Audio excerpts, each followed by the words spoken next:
The library had always been a sanctuary for May.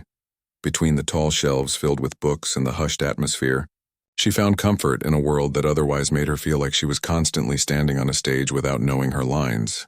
At 32, May had worked at the small-town library for nearly 5 years, and most people in Pinewood knew her only as the quiet lady who helps with the books, or the librarian with the long, dark hair who hardly speaks.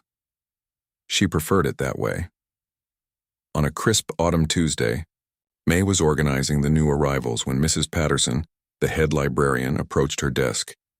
May immediately noticed the cream-colored envelope in her hand. "This is for you," Mrs. Patterson said, placing the envelope on May's desk. "We're having a retirement party for Judy next Friday. 8 years working together, you have to come." May's stomach tightened as she picked up the invitation. Social gatherings were her personal form of torture. Too many eyes that might look her way. Too many conversations she'd need to navigate. Too many opportunities to say the wrong thing or worse. Nothing at all when something was expected. I'll try to make it," May said softly, already planning her excuse. Mrs. Patterson shook her head. "No, dear. Not try. Judy specifically asked if you would be there. She's always had a soft spot for you." The weight of obligation settled on May's shoulders. Judy had indeed been kind to her from her first day, never pushing her to be more outgoing but always making sure she was included. Judy had defended her when the new board member suggested that someone more approachable should work the front desk. "The party is at the Garrison," Mrs. Patterson continued. "You know, that fancy place downtown with the old piano in the corner. 7 o'clock, semi-formal." After Mrs. Patterson walked away, May stared at the invitation. The Garrison was the most upscale restaurant in Pinewood, housed in a renovated historical building with exposed brick walls and dark wood floors. She'd walked past it many times but had never been inside. The thought of entering such a place, filled with well-dressed people making small talk over wine glasses, made her want to hide behind the reference section and never come out. That evening, May stood before the modest closet in her one-bedroom apartment, surveying her options. Everything she owned seemed designed for blending in, for not attracting attention. Dark blues, browns, and grays hung neatly in a row. After trying on and discarding 3 outfits, she settled on a navy blue dress she'd bought 2 years ago for a cousin's wedding. It was the nicest thing she owned, but still understated enough that she hoped it wouldn't draw any eyes. As the days passed, May considered calling in sick at least a dozen times. But each time she saw Judy smiling and helping patrons with her typical warmth, May's resolve strengthened just enough to keep the upcoming party on her calendar. Friday arrived with cruel swiftness. May spent extra time on her appearance, not out of vanity but from fear of looking out of place. She brushed her long hair until it shone and applied a touch of makeup, just enough to look like she'd made an effort without suggesting she wanted to be noticed. The walk to the Garrison took exactly 12 minutes. May had timed it the day before, walking past the restaurant with her heart beating rapidly just looking at the elegant entrance. Now standing across the street, she could see people already arriving. Through the large windows, the warm lighting made everyone inside look like they belonged to a world May only observed from a distance. "You can do this," she whispered to herself. A habit from childhood. 2 hours. Just 2 hours to show respect for Judy. The hostess directed her to a private room in the back. The space was already half full with her colleagues, some whom she recognized immediately, and others she'd seen only in passing over the years. A table along one wall held elegantly arranged appetizers, and servers circulated with champagne. In the far corner stood the piano she'd heard about, an old upright model, with dark wood that had probably been beautiful once but now looked worn and forgotten.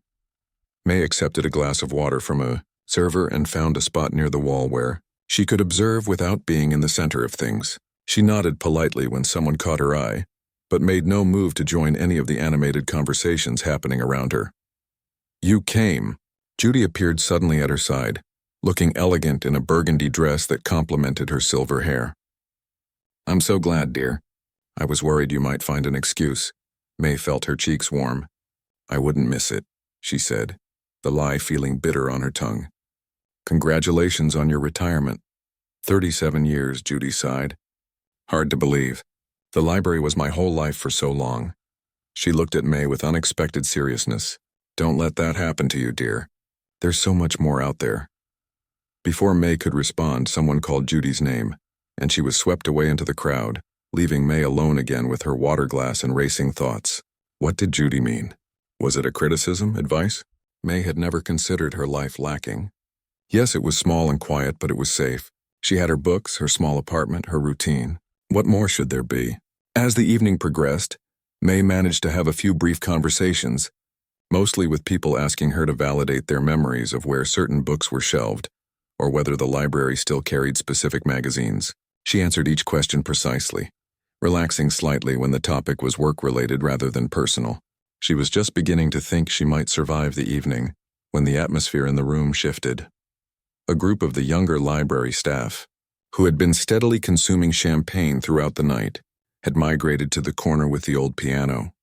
May watched as they laughed and ran their fingers over the dusty keys, producing discordant notes that briefly cut through the party's chatter.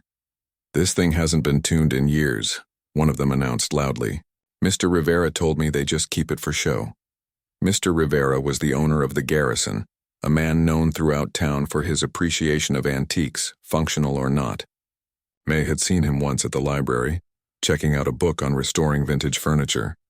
"It probably couldn't play a proper tune if Mozart himself sat down at it," another added, hitting a few more keys that indeed sounded sour and flat. May winced at the harsh sound. Even untrained, she could hear that the piano was out of tune but not beyond saving. Her fingers tingled slightly, muscle memory from years of practice wanting to correct the jarring notes. The small group at the piano expanded as more colleagues joined them, the novelty of the old instrument apparently more interesting than the appetizer table. May was content to observe from her corner until she noticed someone looking in her direction. It was Rick, the IT specialist who'd been with the library for only a year. He had never been outright unkind to May, but he belonged to the boisterous crowd that made her nervous, always ready with a joke that often came at someone's expense. "Hey," Rick called out, loudly enough that several heads turned. "What about the quiet mouse over there? I bet she plays." May felt her body go rigid as eyes turned toward her. Her throat closed up as if someone had wrapped a hand around it. "What? Our little librarian?" Someone else chimed in. "No way." Rick's grin widened as he gestured toward her. "Come on, it's always the quiet ones who surprise you. Maybe she's a secret concert pianist." A few people laughed, and May felt her face burn hot with embarrassment. The cruel irony of his random teasing was like a punch to her stomach. She clutched her water glass tighter. "Leave her alone, Rick," Judy said, coming to her rescue once again. But Rick was enjoying his moment too much to stop. "I'm serious.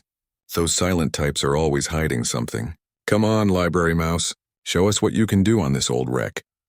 Others joined in now, some genuinely encouraging, others clearly amused by her discomfort. May felt trapped in a nightmare. Her feet seemed rooted to the floor, and the exit suddenly looked miles away instead of just across the room. "I don't," she began, but her voice was so faint that no one heard her over their calls. Judy appeared at her side again. "You don't have to do anything, dear," she said firmly, but loud enough for those nearby to hear. Rick's had too much champagne. But something shifted inside May as she looked at the piano across the room. 25 years of playing, of losing herself in music when words failed her. 25 years of finding her voice through keys and strings rather than conversation. 25 years of a secret passion that brought her more joy than anything else in her carefully constructed, quiet life. And now, on Judy's special night, Judy, who had always been kind, who had always protected her, May faced a choice. She could remain the library mouse they all expected her to be, or she could show them just once that there was more to her than what they saw. May stood frozen as the laughter and calls continued around her. Her water glass trembled slightly in her hand. The old piano across the room seemed both a threat and a strange comfort, like seeing an old friend who had witnessed your most embarrassing moment. 25 years of playing in private, of finding joy in music when the world became too much, yet no one in this room knew this part of her existed. "She's too scared," Rick said with a dismissive wave of his hand. "Let's find someone else." His words stung more than May expected, not because she cared what Rick thought, but because they echoed a voice she'd been hearing her whole life. Too scared, too quiet, too invisible. Even as a child, teachers had written on her report cards, "Needs to participate more," or should speak up in class. Her parents had dragged her to speech therapists and social skills groups, all trying to fix what they saw as a problem. But May had never felt broken, just different. She had never needed dozens of friends or constant conversation. She had needed books and music and the quiet spaces where her mind could breathe.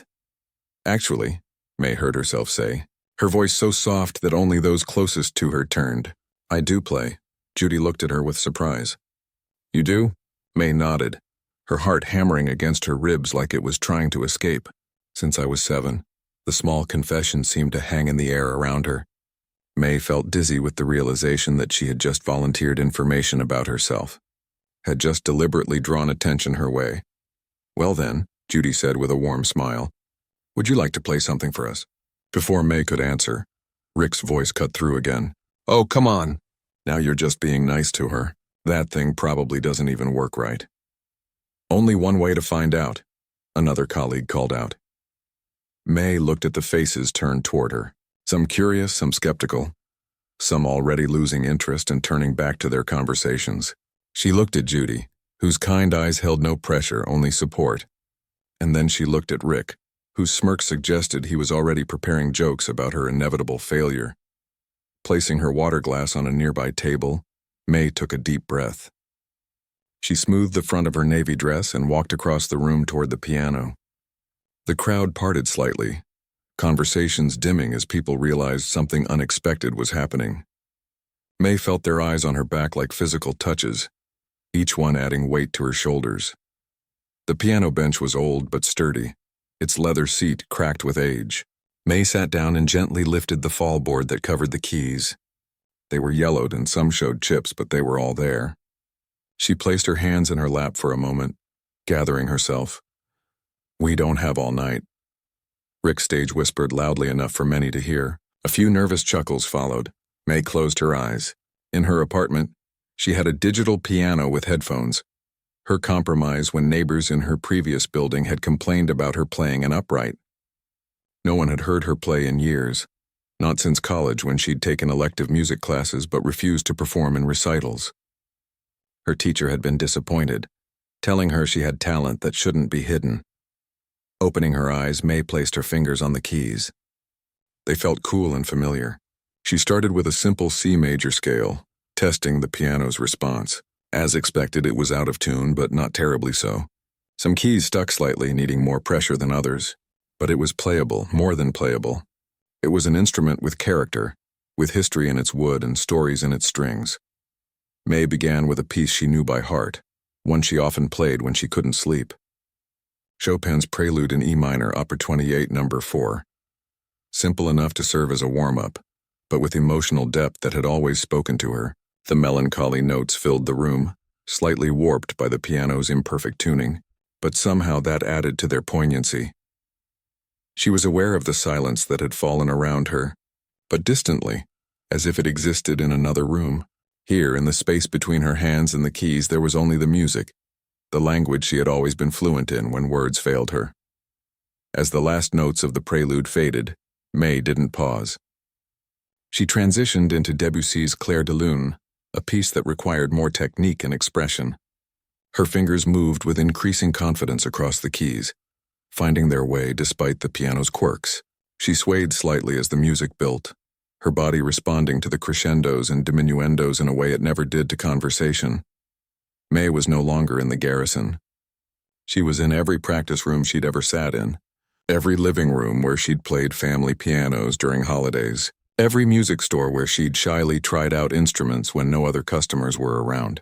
She was in all those private moments when music had been her voice, her comfort, her joy. The restaurant piano had limitations. Certain notes buzzed slightly. Others were muffled, but May worked with them, adjusting her touch to coax the best sound possible from the neglected instrument. As she played, she felt something inside her shift. The self-consciousness that normally kept her rigid began to dissolve, replaced by a freedom she usually only felt alone.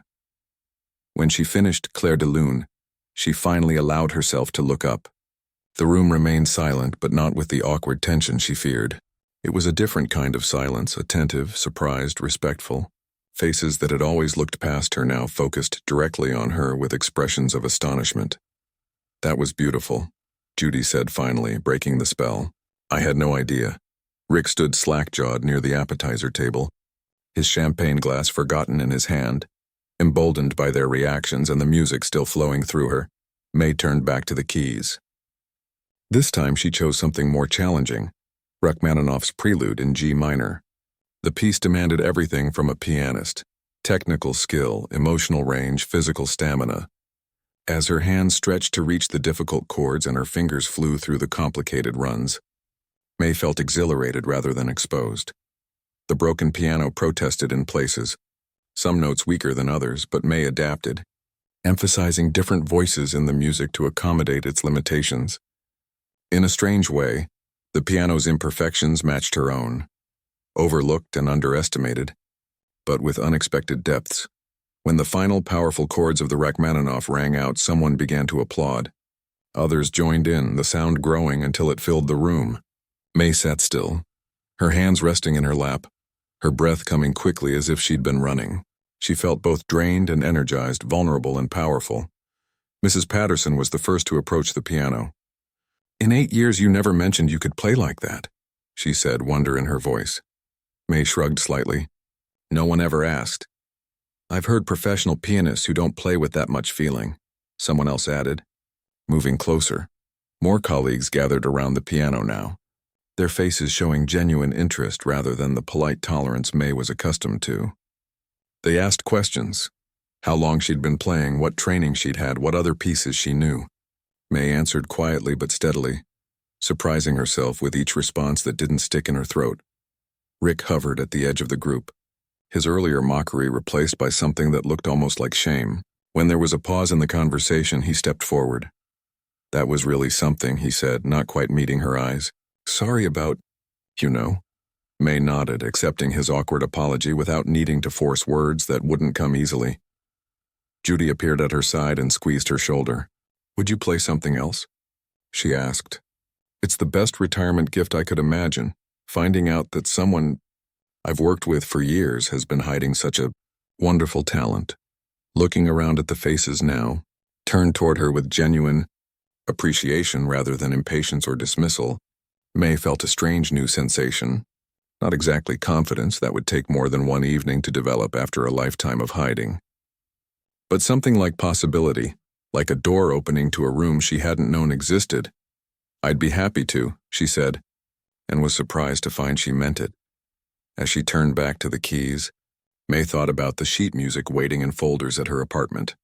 Pieces she'd practiced for years but never performed. She thought about how the library's community room, used for children's reading hours and local club meetings, had an old piano that no one ever touched.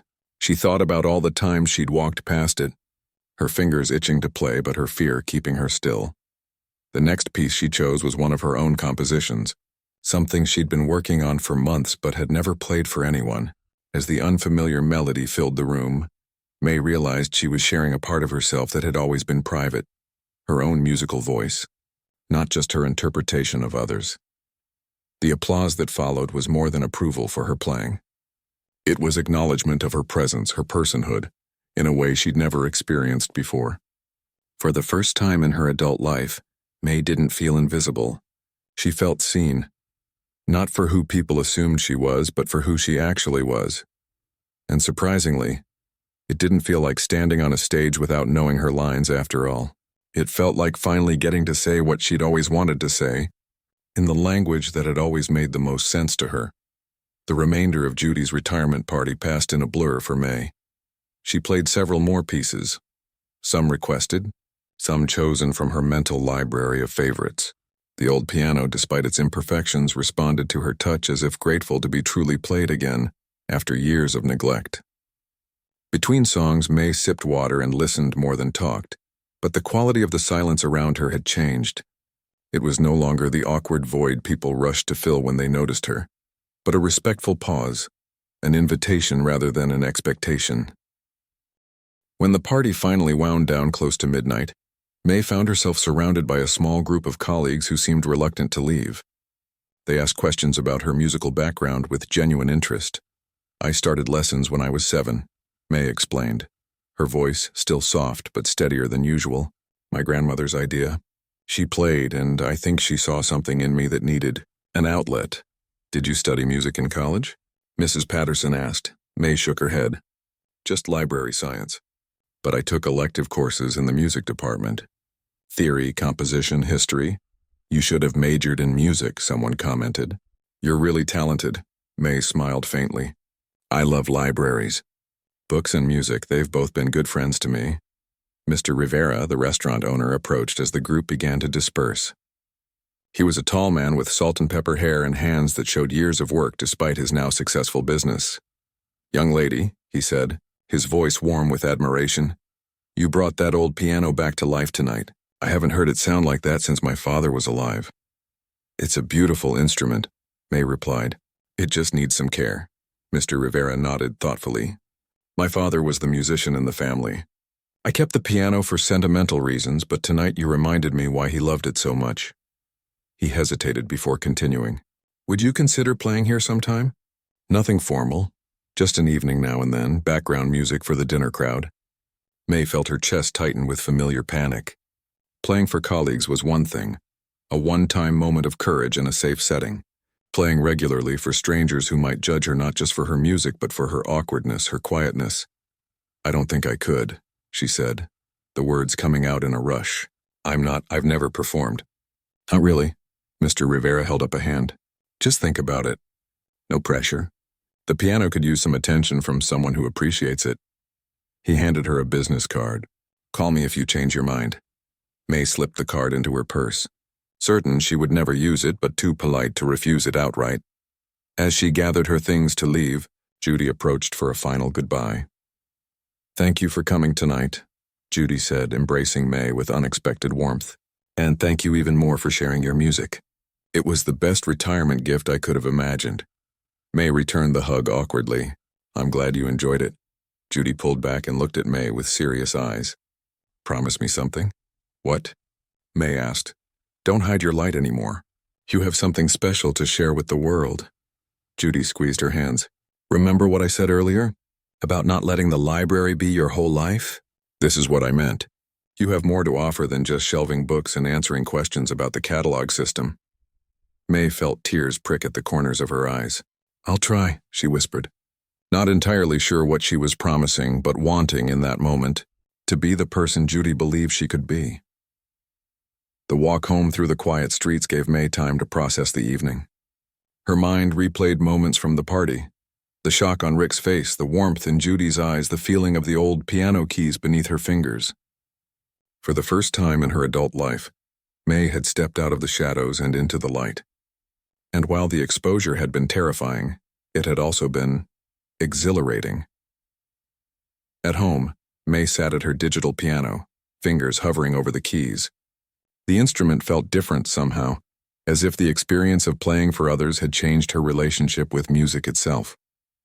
For years, playing had been her secret comfort, a private language she spoke only to herself. Now that others had heard it, would it feel the same? She began to play softly, mindful of her neighbors despite the late hour and her headphones. The piece was one she'd been working on for months, her own composition, inspired by the changing seasons she observed through the library windows. As the melody flowed from her fingers, May realized the music didn't feel diminished by sharing. If anything, it felt expanded, as if it now contained echoes of the connections it had created. Sleep came slowly that night, May's mind too full of new possibilities to easily settle. When her alarm went off the next morning, she hit snooze twice before finally dragging herself out of bed. Saturday shifts at the library were usually quiet, perfect for someone who preferred minimal social interaction. Today, though, May found herself wondering if things would be different. They were, but not in the way she had feared. When she arrived at the front desk, Mrs. Patterson greeted her with unusual warmth. Good morning, May. That was quite a revelation last night. May managed a small smile. Good morning. Did Mr. Rivera really offer you a playing gig at the Garrison? Mrs. Patterson continued, straightening a stack of return slips. Judy mentioned it before she left. He did, but I don't think I'll take it, May replied, settling into her chair and switching on her computer. Mrs. Patterson looked at her with raised eyebrows. Why ever not? It would be perfect for you, playing music but not having to talk to people. May laughed despite herself. It was true that the idea of playing background music, being heard but not the center of attention, had a certain appeal. "I've never performed professionally," she explained. "I wouldn't know where to start." "Start by calling him," Mrs. Patterson said firmly. "The worst he can say is that he's changed his mind." May nodded non-committally and turned her attention to the computer, signaling an end to the conversation. But throughout the morning, as she checked in returns and helped patrons find resources, her mind kept returning to Mr. Rivera's offer. Around noon, the door chimed, and Rick walked in. May felt a flutter of anxiety in her stomach. Would he mock her again now that they were back in normal surroundings? Would he pretend last night never happened? Rick approached the desk slowly, looking uncomfortable. "Hi," he said, shifting from one foot to the other. I wanted to return this." He placed a book on the counter. "And to say sorry again. About last night. I was a jerk." May scanned the book, a thriller she'd read herself months ago, and pushed it toward the returns cart. "It's okay," she said quietly. "No, it's not," Rick insisted. "I made assumptions about you."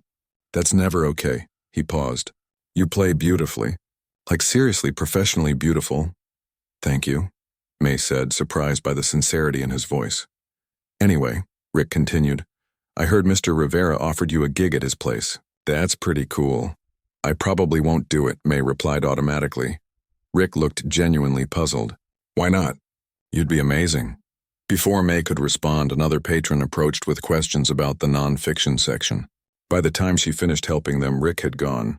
But his question lingered. Why not? The rest of her shift passed uneventfully. May shelved books, assisted patrons, and processed new acquisitions with her usual quiet efficiency. But something had changed inside her. The rhythm of her familiar tasks now seemed to be accompanied by a soundtrack in her mind. Music that wanted to be played, to be heard.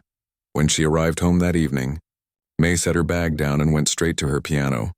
She played for hours, losing herself in the music as she always had. But this time she imagined people listening, not judging, just appreciating. She imagined bringing joy or comfort or reflection to others through her playing, the way her favorite books did for library patrons. Later, as she made a simple dinner, May's eyes kept drifting to her purse, where Mr. Rivera's business card rested in her wallet.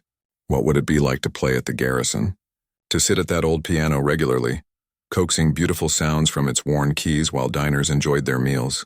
The thought still frightened her, but in a different way than before, more like standing at the edge of a swimming pool on a hot day, knowing the initial shock of cold would give way to something refreshing. After dinner, May took out her phone and the business card. Her finger hovered over the keypad for a long moment before she finally began to dial. It rang 4 times, and she was about to hang up with a mixture of relief and disappointment when Mr. Rivera answered. "Hello?" His voice was warm even through the phone. "Hello, Mr. Rivera, this is May Chen from the library. I played the piano at Judy's retirement party last night." "May, I'm so glad you called. Have you thought about my offer?" May took a deep breath. "I have. I'm still not sure I'd be any good at performing, but I'd like to try. If the offer still stands." "It absolutely does," Mr. Rivera replied, enthusiasm evident in his voice. "Could you come by tomorrow afternoon? We can talk details and you can spend some time with the piano. Get to know each other better." "I'd like that," May said, and was surprised to find she meant it. "What time would work for you?" As they settled on a time, May felt a curious mixture of terror and excitement. She was stepping into unknown territory, far beyond the safe boundaries she had maintained for years. But for the first time, the promise of what might lie beyond those boundaries seemed worth the risk of leaving them behind. When she hung up, May returned to her piano and played a gentle nocturne, not practicing, just playing for the joy of it. Tomorrow would bring new challenges, but tonight she would simply be grateful for the music that had always been her most authentic voice, and for the courage she had somehow found to let that voice be heard. Sunday afternoon found May standing outside the Garrison 15 minutes early, her heart hammering against her ribs. The restaurant was closed to regular customers, making the large front windows appear darker and more imposing than they had during Judy's retirement party. May smoothed down her cardigan and checked her watch for the 3rd time in as many minutes. "Just go in," she whispered to herself. "You've been here before. You've played this piano before." But that had been different, an impulsive moment of bravery fueled by years of silent frustration. This was deliberate, a conscious step into unfamiliar territory. Taking a deep breath, May pushed open the heavy wooden door. The interior was quiet but not empty. A few staff members moved between tables, setting up for the evening service.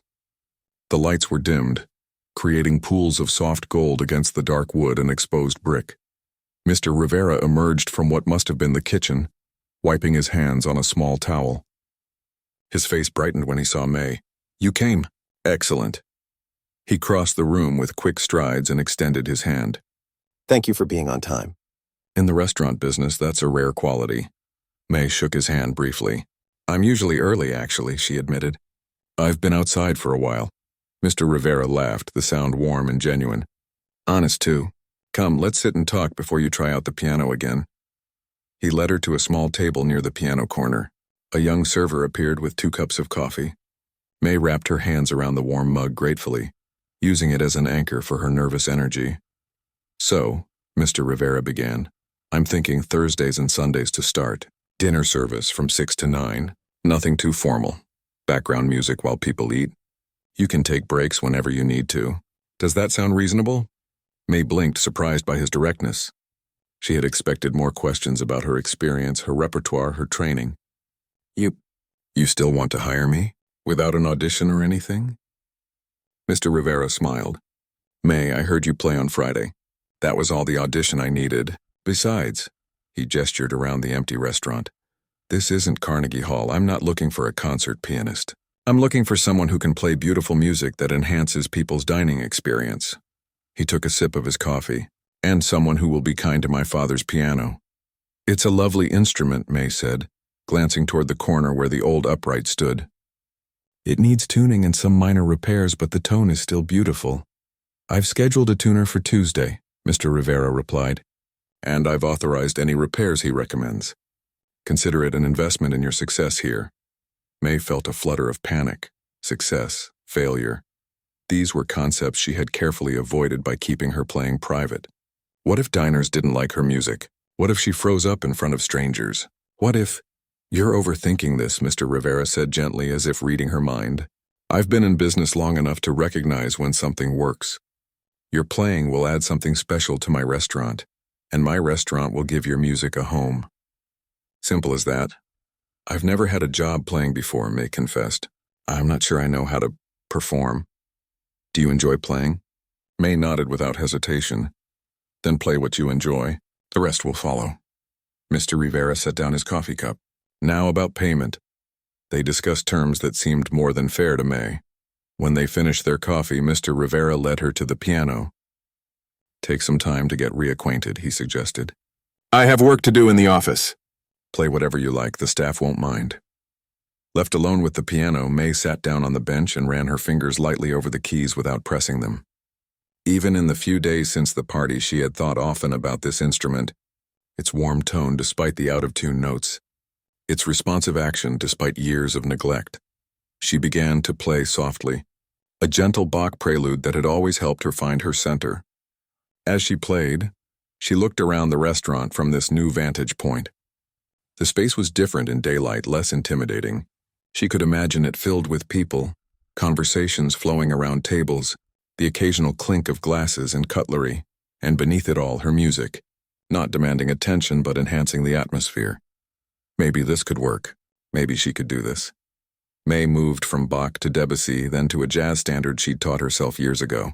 She experimented with volume, finding the balance that would allow the music to be heard without overwhelming conversation. Lost in exploration, she didn't notice Mr. Rivera's return until she finished a piece and heard applause. She turned to find him standing nearby with a tall woman, whose elegant gray suit suggested she wasn't restaurant staff. "Forgive the interruption," Mr. Rivera said. "May, this is Ms. Winters, the director of the Community Arts Center. Diane, this is May Chen, our new Thursday and Sunday pianist." May stood and shook the woman's hand, trying to hide her surprise and sudden nervousness. "A pleasure," Ms. Winters said with a warm smile. "Angelo has been telling me about your playing. The Arts Center is always looking for local talents to feature in our programs." "Oh, I'm not—" May began automatically. Don't let her modesty fool you. Mr. Rivera interjected. She's remarkable, Ms. Winters laughed. I'd love to hear for myself sometime. Perhaps I'll come for dinner on Thursday. She handed May a business card. And if you're ever interested in our community music programs, please call me. We offer everything from children's lessons to senior citizen appreciation classes, and we're always short on qualified instructors. May accepted the card with a polite nod. Certain she would never use it, but unwilling to be rude. Teaching strangers? Performing at community events? These were possibilities so far beyond her comfort zone that they barely registered as options. After Ms. Winters left, May played for another hour, building a mental catalog of pieces that would work well in the restaurant setting. When she finally gathered her things to leave, she felt more settled, more confident in her decision. Same time Thursday? Mr. Rivera confirmed as he walked her to the door. Come an hour early to get comfortable before customers arrive. May nodded. I'll be here. The days before her first official performance passed in a blur of anticipation and preparation. At the library, May went about her usual tasks, but her mind frequently wandered to the garrison, to the piano, to the unfamiliar path she had chosen to explore. On Tuesday evening, she received a text from Mr. Rivera with a photo of the freshly tuned and repaired piano. Ready for your magic touch, the caption read. The simple message sent a thrill of both terror and excitement through her. By Thursday afternoon, May's nerves were stretched thin. She had slept poorly the night before, her dreams filled with scenarios where she sat at the piano but couldn't remember how to play, or where diners complained loudly about the music disturbing their meals.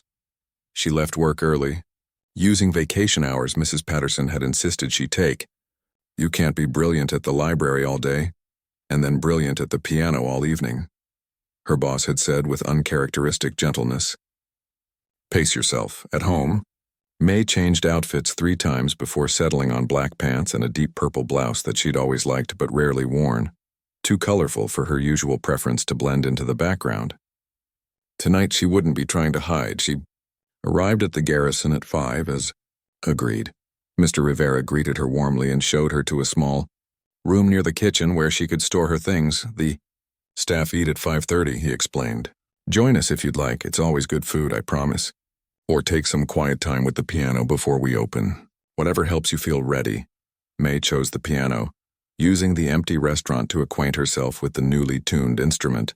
The difference was remarkable. Notes that had been sour now rang true. Keys that had stuck now moved smoothly. She lost herself in the joy of playing a well-maintained instrument, barely noticing as staff moved around her, preparing for the evening service. At 6, the first customers began to arrive. May kept playing, forcing herself not to look up every time the door opened. Mr. Rivera had suggested she start with familiar pieces, things she could play even if nervousness made her fingers stumble. She followed his advice, beginning with Chopin nocturnes and waltzes that had been in her repertoire for years. As the restaurant filled, something unexpected happened. Instead of making her more nervous, the ambient noise of conversation and dining helped May relax. No one was listening critically. Her music was part of the experience, not the focus of it. She could play and breathe and simply be. By 7:30, May felt comfortable enough to try some of her own compositions. She wove them between more familiar pieces. A little Mozart, some Gershwin, a few contemporary songs arranged for piano. When she took her first break at 8, Mr. Rivera appeared at her side with a glass of water and a plate of small appetizers. You're a hit, he said quietly. 3 different tables have asked about you. May felt her cheeks warm. What did they ask? Who you are, where you studied. If you play here regularly, Mr. Rivera smiled. I told them you're our new Thursday and Sunday pianist, and they seemed pleased. The couple at table 7 said they'll come back on Sunday specifically to hear you again. May looked around the restaurant, seeing it now through different eyes. These weren't frightening strangers, but simply people enjoying an evening out. People whose experience she was enhancing with her music. When she returned to the piano for her final hour, May played with new confidence. The music flowed from her fingers as naturally as breath from her lungs. For the first time in her life, she was sharing her most authentic self with strangers and finding acceptance rather than judgment. As the last diners finished their meals and the restaurant began to quiet, May played a final piece, one of her own compositions inspired by night falling over the town square she passed each day on her walk to the library. The gentle, contemplative melody seemed to hover in the air, even after she lifted her hands from the keys. In the quiet that followed, May realized something important had shifted inside her. The library would always be her comfortable place, books her faithful friends.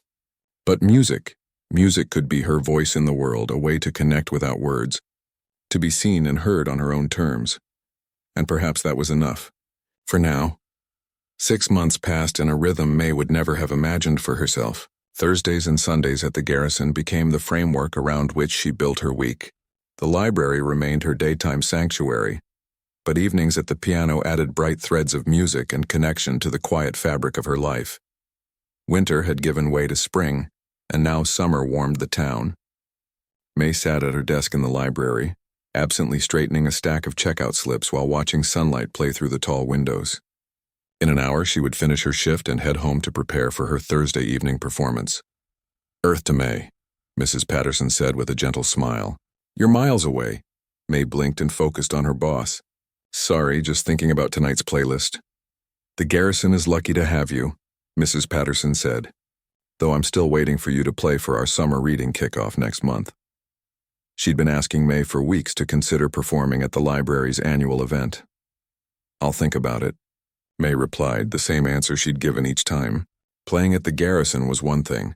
The dimmed lighting, the ambient noise of diners, the knowledge that she wasn't the center of attention. But performing for a room full of people who would be watching her, listening specifically to her, the thought still made her stomach clench with anxiety. May finished her shift and walked home through the town square. The summer day was beautiful, with children playing by the fountain and people enjoying the outdoor seating at cafes. She noticed a small poster on the community bulletin board and paused to read it. "Community Arts Center Summer Showcase," the headline announced, featuring local musicians, artists, and performers. "All ages welcome. August 15th, at the bottom in smaller print. Interested performers contact Diane Winters." May continued walking, but the poster lingered in her mind. Ms. Winters had come to the Garrison several times over the past months, always complimenting May's playing and renewing her invitation to get involved with the Arts Center. Each time May had politely deflected. At home, May changed into the outfit she'd come to think of as her performer clothes. Black pants and a jewel-toned top, comfortable enough for hours at the piano but nicer than her usual library attire. As she pinned up her hair, she studied her reflection. Her face looked different somehow, not dramatically changed but more open, with a quiet confidence in her eyes that hadn't been there before. The May who had hidden in the corner at Judy's retirement party 6 months ago would not recognize this version of herself, she thought.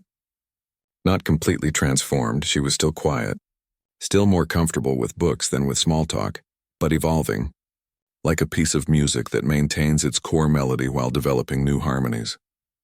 At the Garrison, Thursday evenings now brought regular customers who came specifically to hear May play. Mr. Rivera had added a small piano night with May Chen note to the bottom of the Thursday menus and had begun taking requests for her through the restaurant's social media page. "The Chen fan club is out in force tonight," he told her as she arrived, nodding toward 3 tables of regulars. "Table 9 is celebrating an anniversary and asked if you could play something romantic around 8. May nodded, mentally sorting through her repertoire for appropriate pieces. These small requests no longer flustered her as they once had. Instead, she found satisfaction in selecting just the right music for special occasions, musical gifts she could offer to mark important moments in strangers' lives. As she settled at the piano, May noticed a new face at the bar, a middle-aged woman with short gray hair who seemed to be alone. Something about her focused attention made May think she might be a musician herself. Throughout her first set, May was aware of the woman listening intently, not in a way that made her nervous, but in a way that made her want to play her best. During her break, the woman approached. "Excuse me," she said with a warm smile. "I hope you don't mind me introducing myself. I'm Dr. Lynn Taylor, the music department chair at the community college." May shook her hand. "May Chen, nice to meet you." "Your playing is wonderful," Dr. Taylor continued. "Such sensitivity and technical skill." "Did you study music formally?" "Just as an elective in college," May replied. "I've mostly taught myself." Dr. Taylor looked impressed. That makes it even more remarkable. I won't keep you from your break, but she hesitated.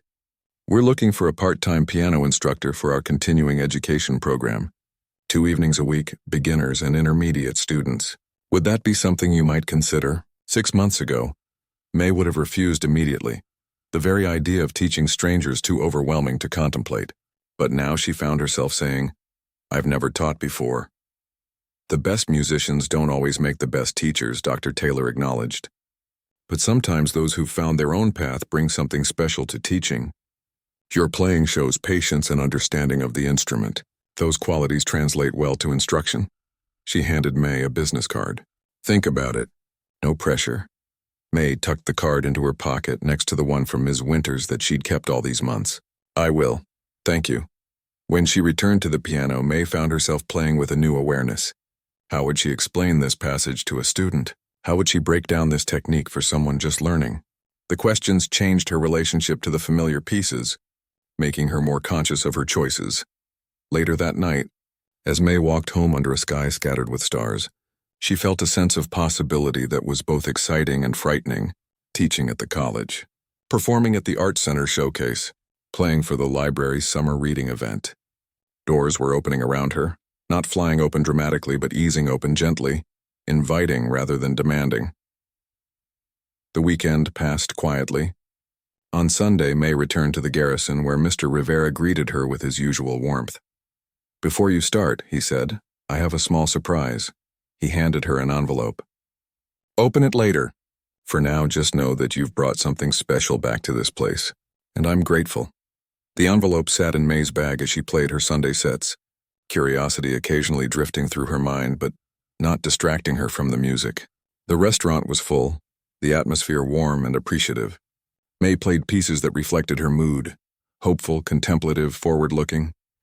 At home that night, May finally opened the envelope. Inside was a thank you card, a generous bonus check, and a black and white photograph she didn't recognize. The photo showed a young man sitting at what was clearly the garrison's piano, though the restaurant around it looked different from decades earlier. His hands were captured in motion, his face alive with joy as he played. A note on the back read, My father, Antonio Rivera, 1975. You remind me of him, not in appearance, but in spirit. Music wasn't just something he did. It was how he spoke to the world. Thank you for bringing his piano back to life. Angelo May traced the outline of the man in the photograph, this stranger who had somehow shared her experience of finding voice through music. She set the photo on top of her own piano, a reminder of connection across time and difference. The next morning, May woke with a clarity she hadn't expected. Before leaving for work, she did something unusual. She made 3 phone calls. The first was to Ms. Winters at the Art Center. I'd like to participate in the summer showcase, May said, her voice quiet but steady. Not a solo performance, but perhaps a collaborative piece with other musicians if that's possible. The second call was to Dr. Taylor at the community college.